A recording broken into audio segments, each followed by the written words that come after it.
Hey y'all, hey team. Come on in and let's talk.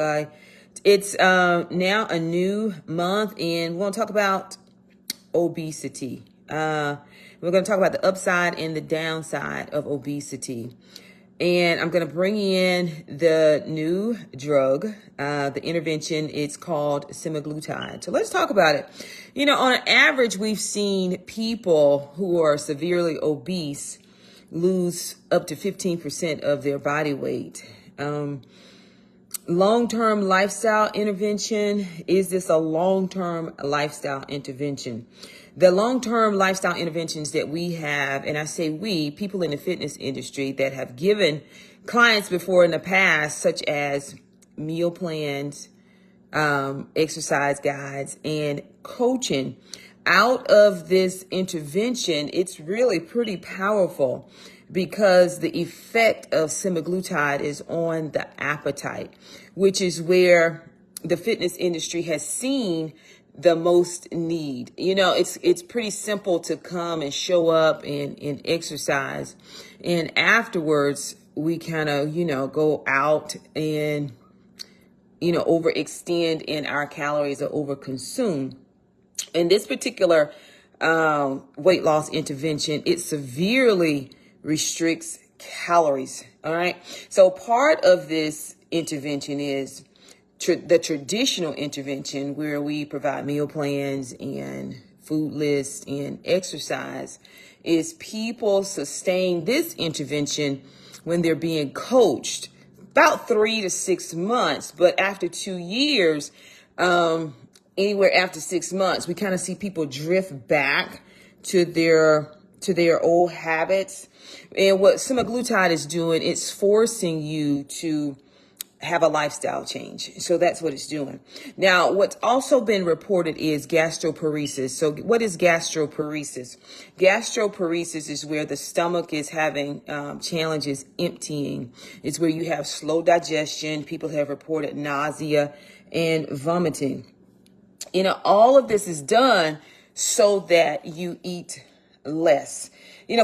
For years, the fitness industry has struggled with offering people and coming up with ways for people to expend more energy, increasing that energy expenditure throughout the day. So what we found is the most powerful side effect for semaglutide is on the appetite side. And I want to talk about the downside. So those are some of the positives to semaglutide. You're able to sustain and keeps you from overeating. You eat way less. And so I think for a person who's been obese all of their lives, meaning if your body fat is 40% or higher, then this could possibly work for some people. It could give them the win that they've been looking for, because sometimes people are so far away from their goals until they just give up. So the downside, some people have raised concerns with the loss of lean muscle mass. And you know what lean muscle mass is? It's that lean muscle mass, that living tissue that helps your muscles and skeletal muscles to move. People have reported 30 to 40% loss of lean muscle mass. Now, that's not, out of the ordinary, because people who don't exercise report the same thing. 30 to 40%. We've seen research, 30 to 40% of lean muscle mass, people who don't exercise. Could this be because semaglutide is so restricting of calories that you're taking in, less protein, you're less hungry. If you're less hungry, you're probably not selecting, especially if you're not being coached on the best, food choices to help you build lean muscle mass. All right. So food as your first choice is probably going to be the things that you are most habitual with selecting before you went on semaglutide. I do worry about people who are taking semaglutide and not being coached on lifestyle change interventions. And I'm going to tell you why.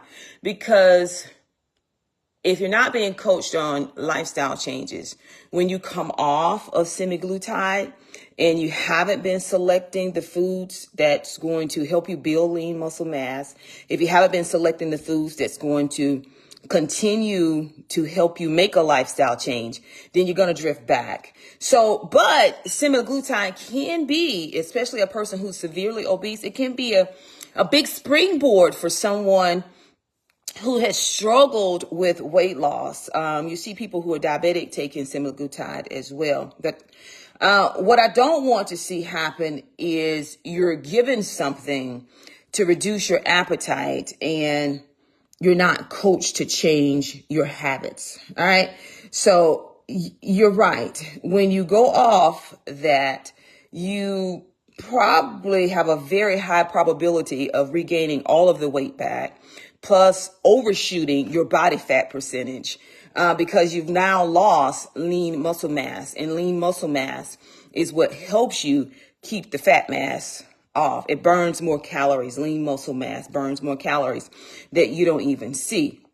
So at the end of this month, what I'm offering, what the studio is offering, is diet plans, nutritional plans, and exercise plans, so that if you are taking this drug or if you're not taking this drug, but it helps you. It's a 6 weeks challenge that's going to start September 23rd that will help you understand the food list. You will have access to a food list, a food guide, nutritional plans, and exercise plans to help you change your habits over time. Will it take more than 6 weeks to get this right? Of course it will. Yeah, it could take several 6 weeks.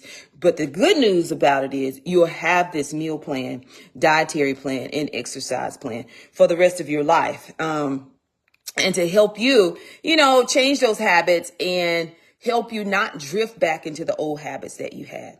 All right.